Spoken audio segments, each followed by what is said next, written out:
We are here on the next episode of Dormakaba Tech Talk. We have with us here today one of the leading architects in Chennai, that is architect Shashi Rekha, who is the principal architect at Space Studio, a firm that is known to explore and deliver high-performance workspaces.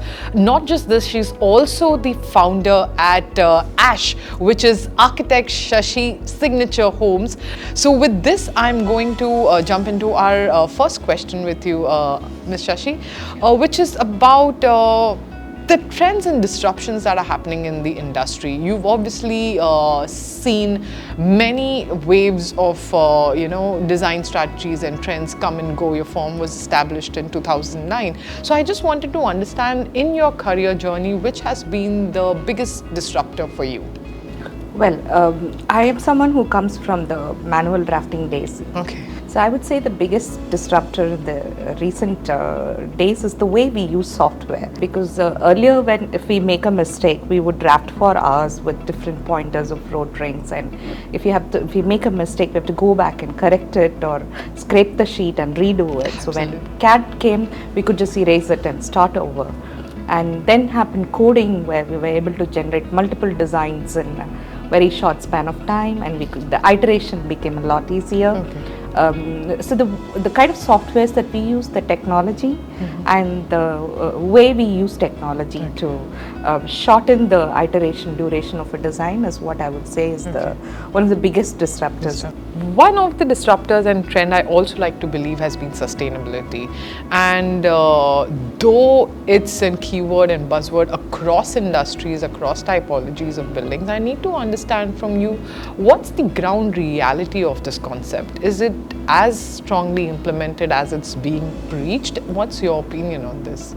From the perspective of ESG and corporate governance, and companies are certainly taking it seriously, and it's also about time that we did. Okay. Climate crisis is real, and it's affecting us all in many ways.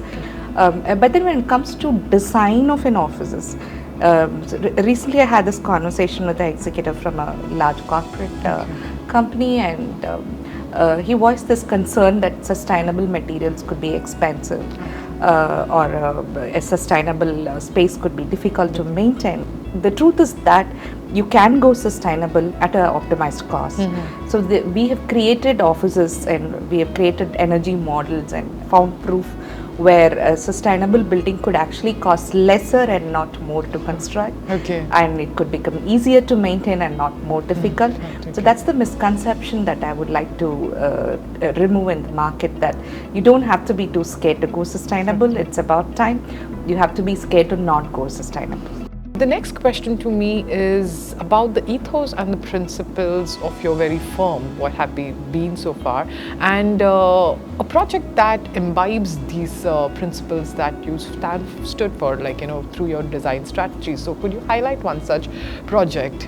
There are many actually, but as to talk about an ethos or the design philosophy, we experiment a lot with curved architecture. So we follow biomimicry. Okay. We look at how nature builds things. Okay. If you look at it, nature does not build anything in straight lines. Absolutely.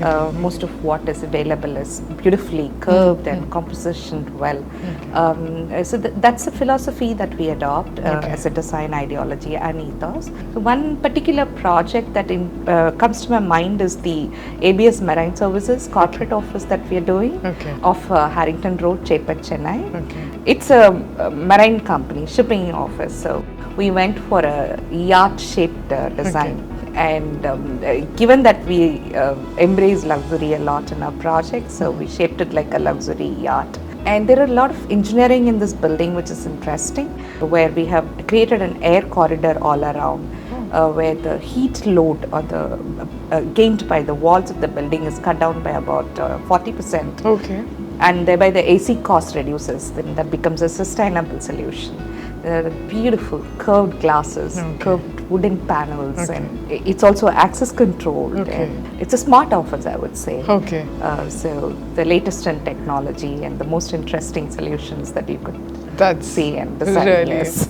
that's really amazing. Now, you've mentioned the ABS corporate office.